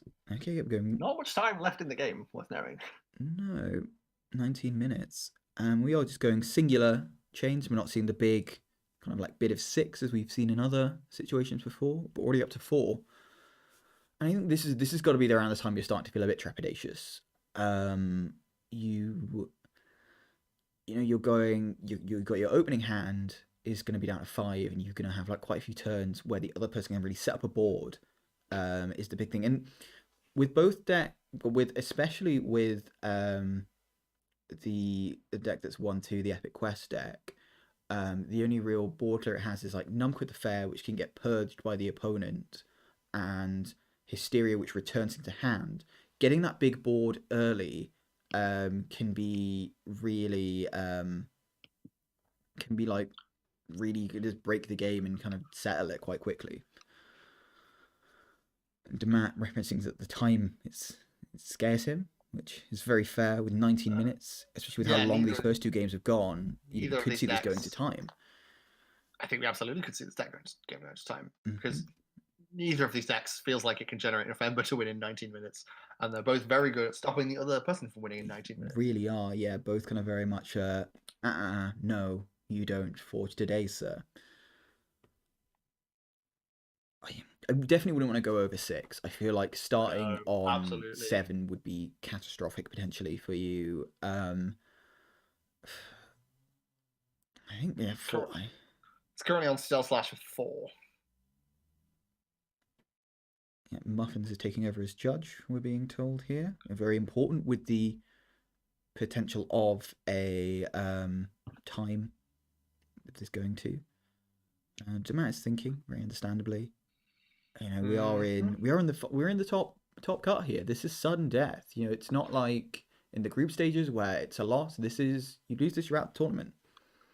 Yeah. And I don't quite know how the prize structure is, but I believe next round is kind of where you are having that big money coming in. Also, the glory.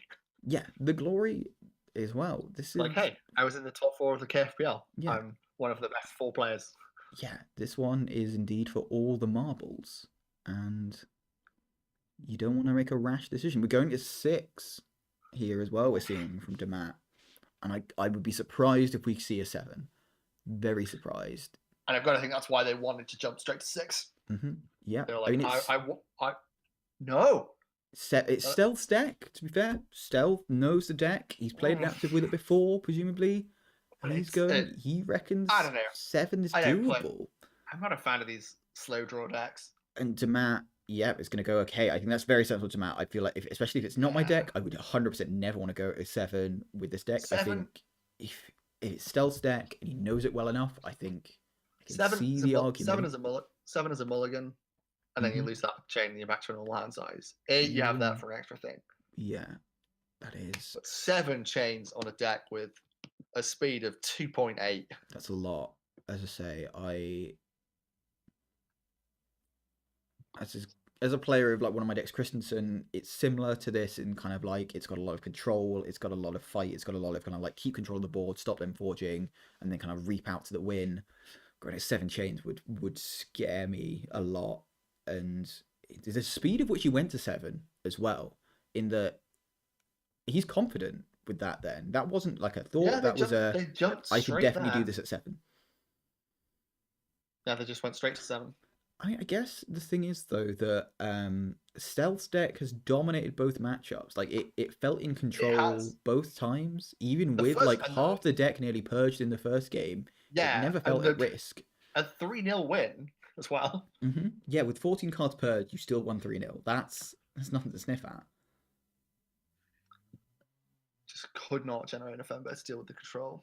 And we've got to thank you for staying with us for this long here as well. You know, this is a long game. We're a game through with 19 minutes left. You've listened to us the whole way. You know, we're on the final stretch now. This is the final game.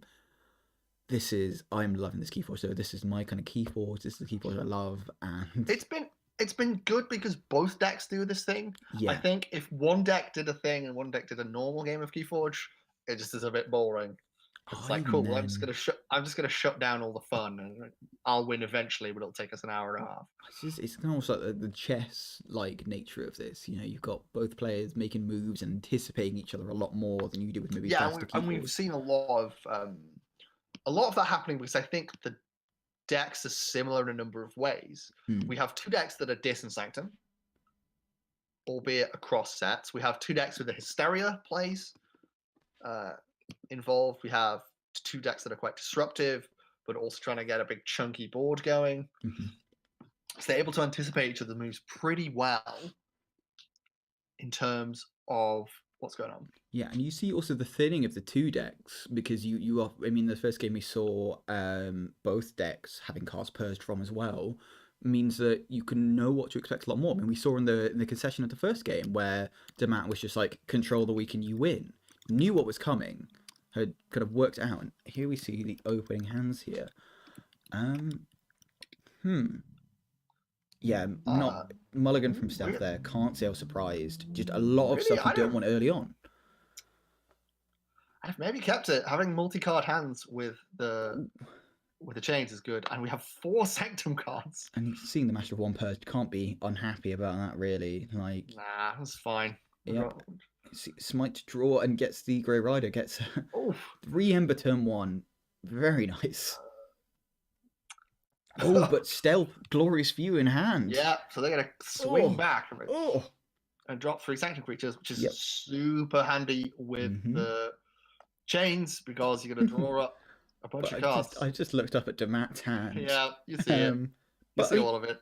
Not what you want now, though, because what are you going to do with 3 Infernuses? They've not put any pips into the discard pile, really. Either of you. No. I guess maybe you play 1 and hit the Glorious View. We are going to see the get the Dominator Bauble out before that Customs Office comes down. Actually, play the Waking Nightmare. Maybe knock an Ember off them by purging that if you want to. Of course, you don't have to purge when you play a Infernus, I believe. I think it is a May. Am I right in thinking? No, you have to. You do have to purge. Okay, I wasn't sure. I'll check. Yeah, can't be avoiding that. And we see Fangs of Gizzelheart and Smite purge, which are both. I'm just with that draw icon on the Smite, not going to be too thrilled about doing handy. That. And yeah, we're going to see the 2 Infernus down, holding the 3rd. And we're going to see the Relentless Whispers and the Ghostly Hand here. You've got to assume. Yeah, it'd be a shame if something happened to them. Some sort of 3rd Infernus, but that would be bad. Surely. Surely I didn't have the third Infernus so No, but soon. there it is. There it is. Oh, oh, that's a body blow right there. It's gonna be 3 Ember goes away. And you think you're gonna see the Wrath come down too, and you think you can just reap out here to check if you're Dammat. Reap with Infernuses, Dominate Ball will reap with Angry Mob, Squire Alice, Dealer's Choice.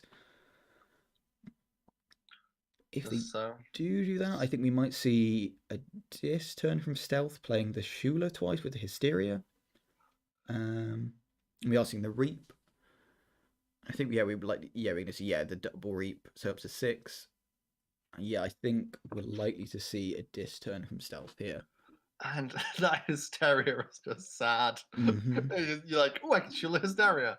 Oh no, wait. That would be a bad idea. And this is the thing of a sort of double Dis Hysteria based matchup. Interesting. It's gonna fight some Infernus off the board. Yep, kills the Wrath. Of course, Frank has had 3 armor there because of the Bulwarks who didn't get destroyed by the poison, which is good to see. Teamwork makes the dream work. Some hot biffs. Yeah, just gonna kill off some Infernuses so you can shield the Hysteria in a second and not feel too bad about it. Look, standardized testing. What are we? Standardized testing? Not too much, just the Frankus and the Squire. Sounds like an 80s cop show. And coming this fall on CBS. Going to see the Discombobulator though. Going to reduce the effectiveness on that Shula considerably. Oh damn! Yeah, it's not gonna. Only going to be able to steal the 1 if they Hysteria.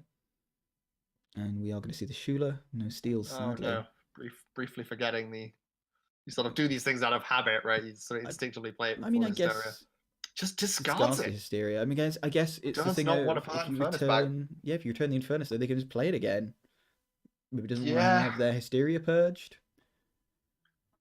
Yeah, I suppose the steel key. That's one key to Dammat, though. Very early on in this game, it is. Turn 5, and we're seeing key forged. Much faster pace. I wonder if the fact that the time is a risk here is making both players kind of play faster and more aggressively than previously. I mean, possibly, but I just don't know how you do that with either of these decks. They're not built to do that. They're not built to rush at all. No. And we are going to see the Bulwark, and we're going to flip the deck with that Angry Mob. An Infernus. Infernus, fancy seeing you here.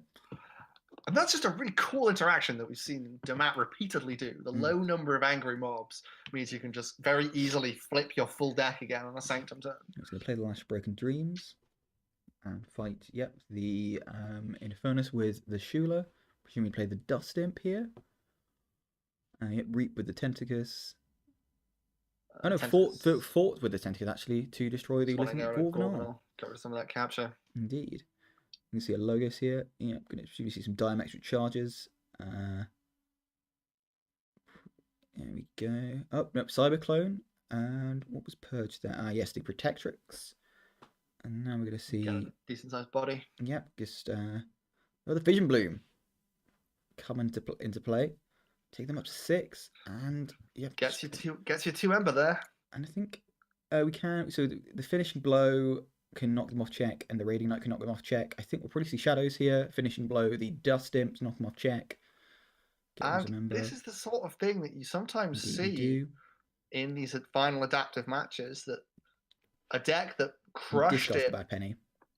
A deck that crushed it pretty well in the first 2 games, just even with some chains, just does not have the answers with enough regularity that it did previously. No, and I think you're just seeing Dammat get off to that much faster start here. I mean, 1 key so quickly, threatening for the second very quickly too. Crucial. Both games had an early customs office, like turn 1 or turn 2. Yeah, I think we're going to have to see the Nexus being destroyed here by the Alice and the Angry Mob. Can't risk them reaping to use that Orb of Wonder. I wouldn't think. No, surely you get rid of that. Flip your deck again, because why not? I don't know. I mean, you've not... Depends whether there's still kind of things in the deck you want to see. But you flip it because of the Orb of Wonder. True. So it's that super cool interaction that you just put everything back in your deck. Yep. And what do we see from Stealth here? It's a rough turn all around, really. It is tough times all round. Maybe go Sanctum. Raiding Knight. Yeah, Ezekiel kill into the Squire Alice, get Alice. on check. Yeah. Yeah, I think that's a strong play. That's fine. Alternatively, control the weak.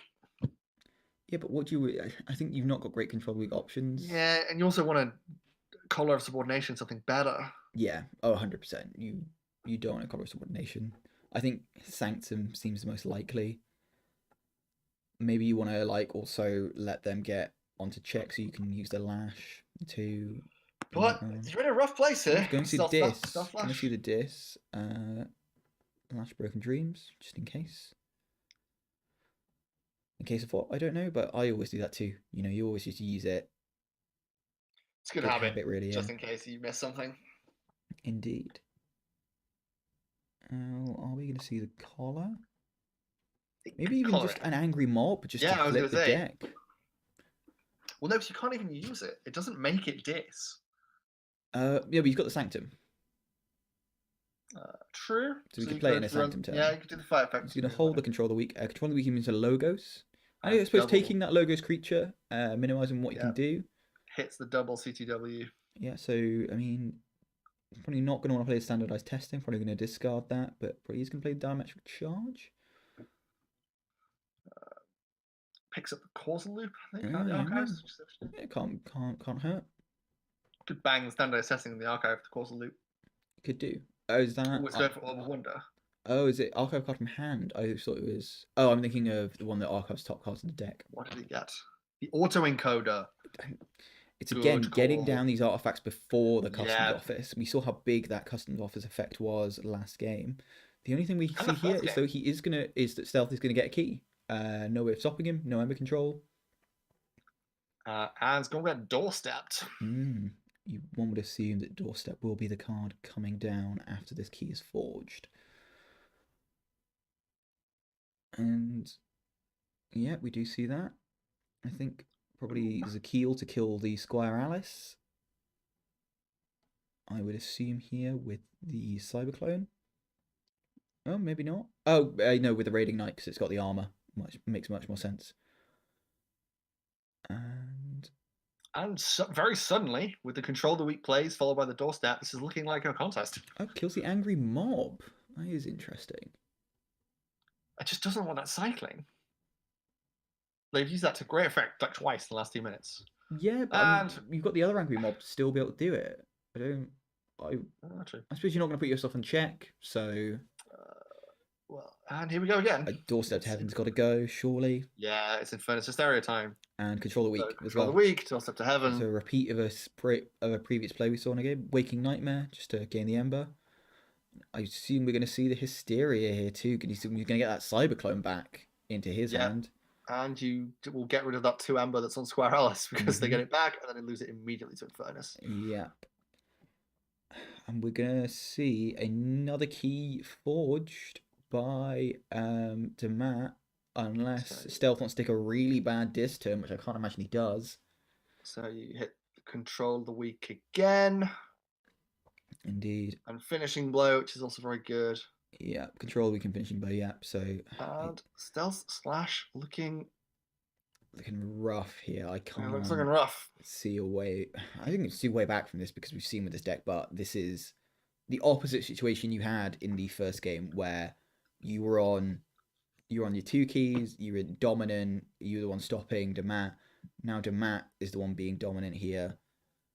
Is it the customs office? Oh, of course, no. He stole with the one with the urchin and then played the Silver Suit to reap with the Dusk Runner and did knock him off check. We missed that one there. Do apology. After we badmouthed that Code of Shadows in the deck chat. It's coming up. We're like, oh, this is as good as normal Code of Shadows. See the Numquid in hand. If Dammat plays a big Sanctum turn, we could see quite a few creatures go by. Gotta think that they're gonna as well. We do think so. I think maybe... Customs office now. Customs office is now down. Yeah, maybe discard that Font of the Eye. I mean, we can see the Grey Rider come out. So... I would think we're going to get maybe that Wrath fighting the Dodger there. Yeah, because you can enrage something as well, so you stop the Silvertooth from reaping. Yeah, I think that makes the most sense. Just gonna play the bring low. Yep, just for the Ember. That's sweet, sweet Ember. Sweet Ember. Playing the Grey Rider. Yep, next the Wrath. Are we going to see it fight the Dodger? Prediction was indeed correct, and yep, enraged the Silvertooth. He's furious. Angry boy.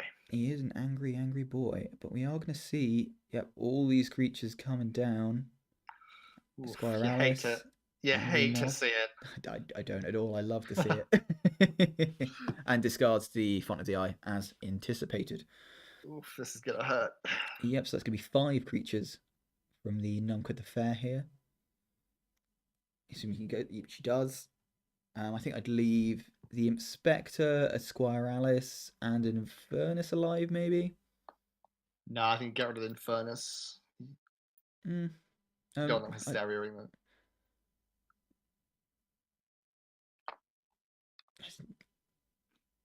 I don't want to kill that angry mob because of the recursion. Maybe leave both Squire Alices alive then, actually, and just kill them later. We are You've got Zakil as well, so you can kill. Yeah, so you can take out something else. We are running out of time. I don't know if that timer is the timer that's actually timing the game, because I think. So I'm not entirely sure how much time we have left.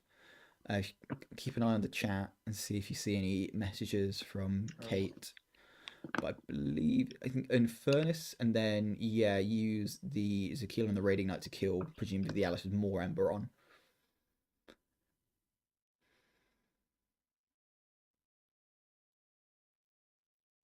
Yeah, we see the Zakil come down, hit.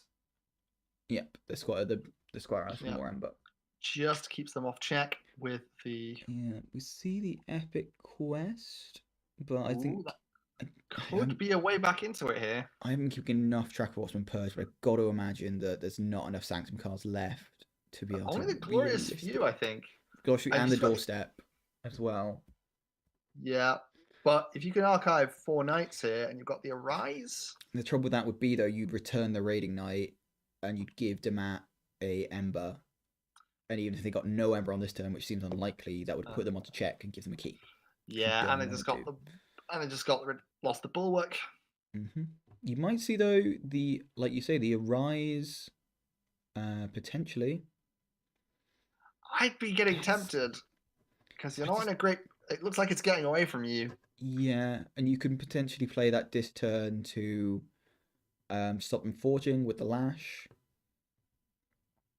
And prepare for a real big Sanctum turn next turn. This is the problem. You wanna hit the Lash now, but in order for this epic quest to work, you need to be doing it immediately. I think. I don't know. I don't know if Dammat's got the speed to be able to forge that keys that quickly. I'm also just thinking about tiebreakers, right? If you're able to just drop an epic quest in the final turn on the tiebreaker. Yeah, very true. It's big. I'm going to see Infernus coming down. What's going to get purged here? This is actually quite important. Dammat having some connection issues here, so this might take a second.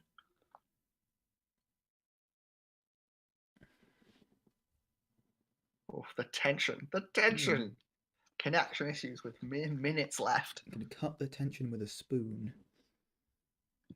And question is a tablespoon or a teaspoon? Tablespoon. Okay. In my head, it's like a dessert spoon because StealthSlash concerned for the concerned for his opponent. Just giving quick "you okay?" Again, I think that's what we've seen across the whole of the Keyforge Premier League. It's just sportsmanship. It's been good. They've been very nice to each other. StealthSlash continuing this. And Purge, the Shula and the Frankus gonna make that epic quest even harder. Yeah, so you're gonna be counting it up now, and it may no longer be a viable option. Plays the Gluttony. Interesting. Indeed. So.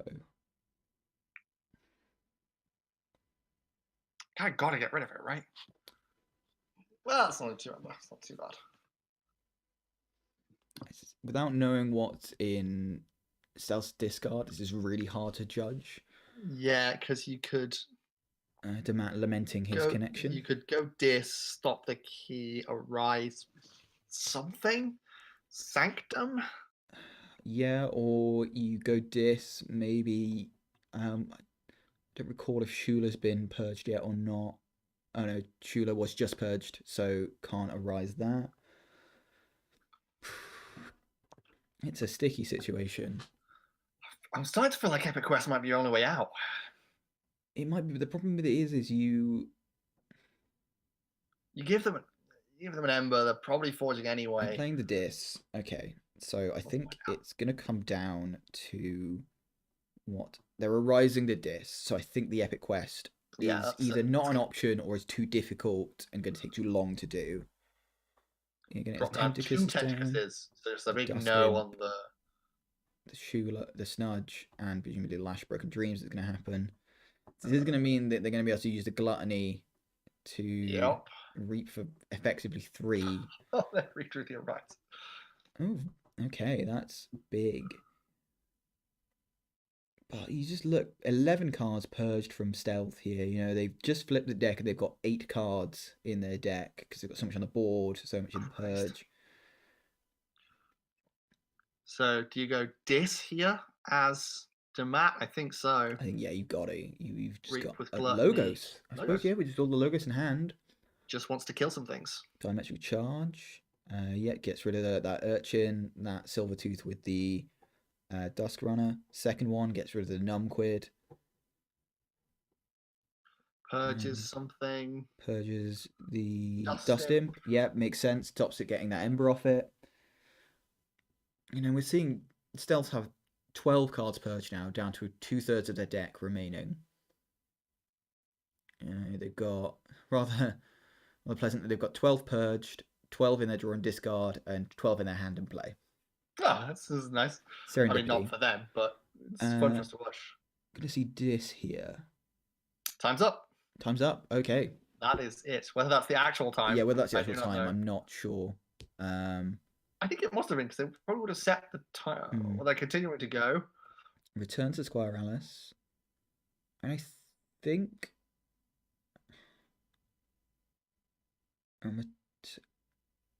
I fought with the Snudge and then returns the Gluttony. Just going for that Ember. So, I'm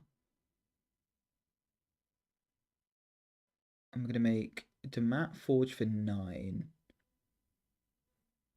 but can only get to 5 Ember. So I think Dammat wins here by tiebreaker rules because Stealth can't forge. And also, Dammat can prevent it from forging with a Waking Nightmare too. So I think this gives Dammat the win. They're playing the Arise. Yeah. Pick up the Numquid again. I'm just going to keep an eye on the chat just to confirm that this is, in fact, the game ending and the timer is correct. But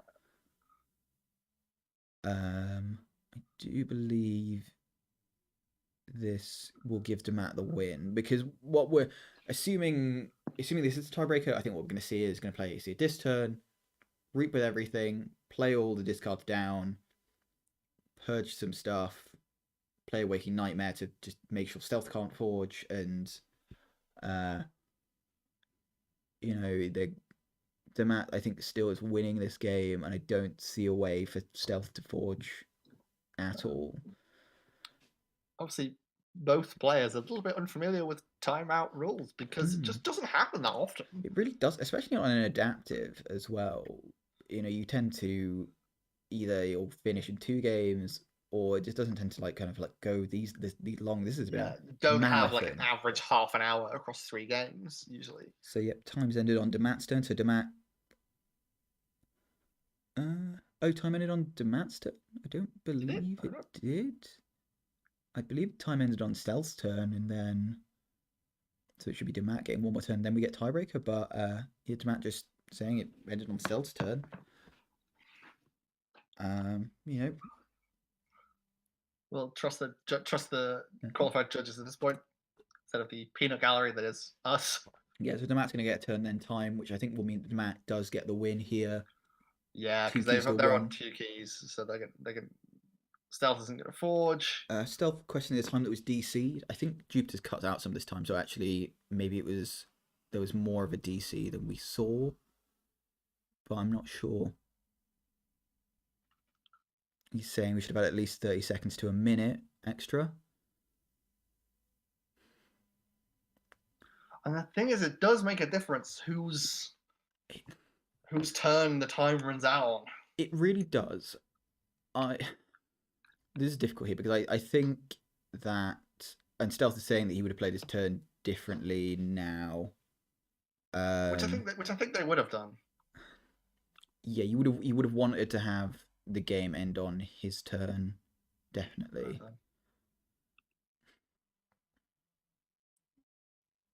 I think this is a difficult one to say though. That this would have been the kind of thing you would have theoretically would want this brought up when the disconnect was, and it's one of those things you don't want to say that it's convenient that it's coming up now, because I think it's because this is disadvantage Stealth in that potentially this can change the game for him in terms of what you do. I don't know. You can't really blame them for making sure everything is done by the book at this point. Exactly. Especially when there's a lot on the line, right? Oh yeah, as we said before, this is glory, this is money, this is kind of a lot of things on the line here in this game. As I say, I think Dammat will win this. Even if you can limit, Dammat still wins this, I think, with the hand that he has and the board that he currently has.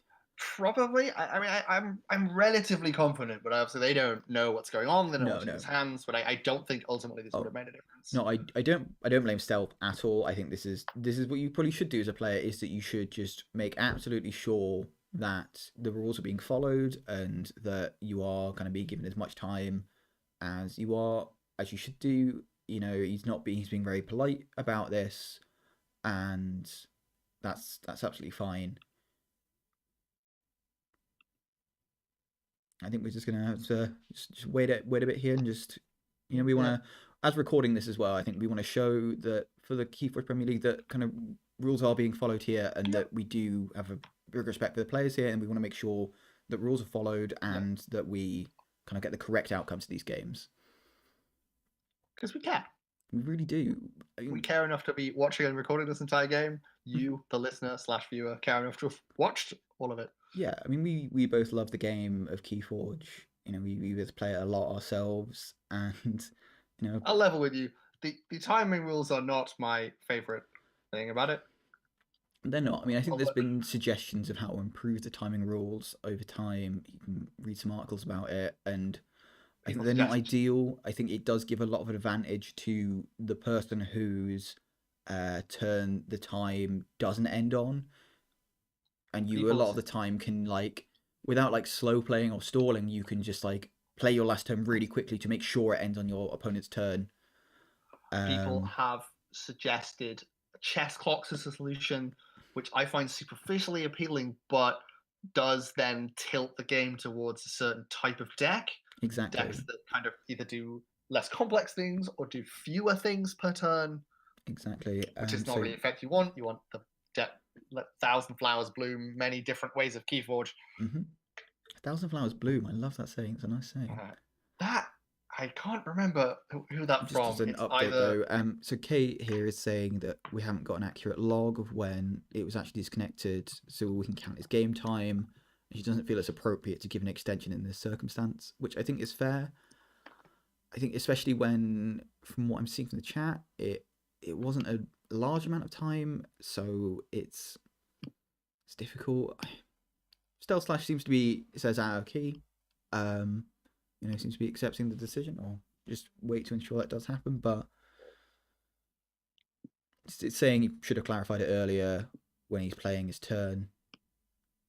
And we are going to see Dammat getting a turn, then we'll go to tiebreakers because the time ran out on Stealth's turn. And we see an ite from Stealth. If you're still in it from the history facts, let 1,000 flowers bloom is a proverb most famously used in the phrase "let 100 flowers bloom" by Mao Zedong. It was in fact Mao, when they decided to let intellectual openness and thought flourish for a while to encourage the openly criticize the communist regime. lasted for about a year before no one could be in the case. So very nice sounding phrase, but I probably shouldn't use it that much.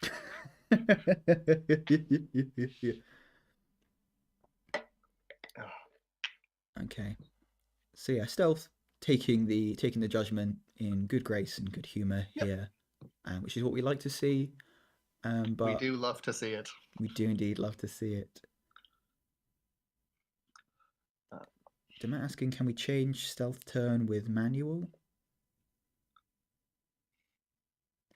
Clearly, I think Dammat maybe here again sportsmanship being shown and just kind of saying maybe that he doesn't want to win with any controversy. He wants to say, you know, if he wants to have a turn and if that would have changed, can he? Which I think is very, very respectful and very purchased the epic quest.